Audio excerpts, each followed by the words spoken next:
question that I have for you is, what advice would you give to a student that's currently attending college, whether they be a non-traditional student or a traditional student, from a professor's perspective, or if you can even remember from when you were in school? Well, as the years go on, obviously it gets harder and harder to remember that kind of stuff. But no, I mean, the thing is you just gotta to live the experience, man. Because I think that my biggest regret from my doctoral training was that I felt as though I went in at, what was I, like 26 or something, and came out at like 33. And it was like I went to sleep one night and it just all happened and I woke up. I was so focused on the work and trying to establish myself as a good candidate to get a job later that I missed 6-7 years of my life, and I don't remember much of it. Like, I mean, we were talking before about little stories and all that, but it was almost like a blackout period of just being so locked in that I don't think I enjoyed that as much as I should have. And I think that's disappointing. I mean, I think it worked for me in the end because I got to be here and this is where I want to be, but I just think that I could have done it in a way that would have led to a higher quality of life. And so I think for the students, they also have to just remember to enjoy themselves while they're there. I mean, it's good to be taking things seriously, but in the end, I mean, you're still human and you've only got the one run through the thing, or so they tell us.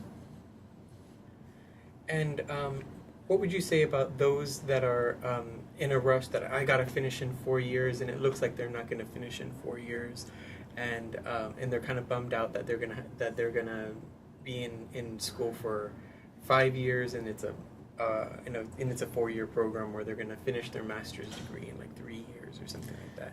Right. Well, there's a wave of a belief out there in the world right now, at least in the U.S., that student loans are your worst enemy.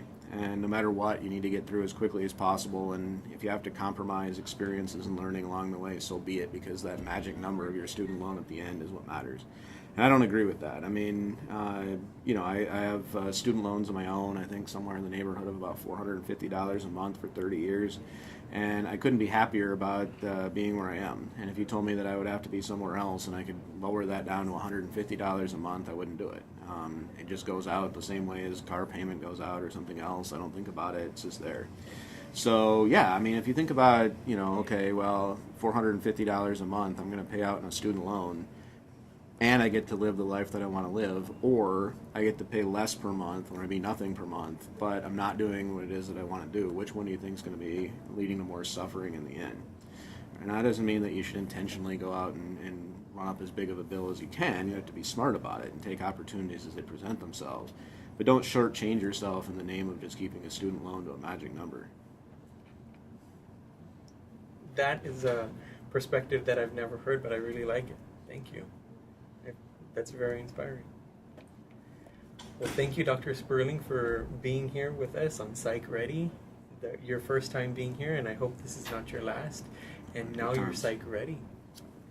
Good stuff.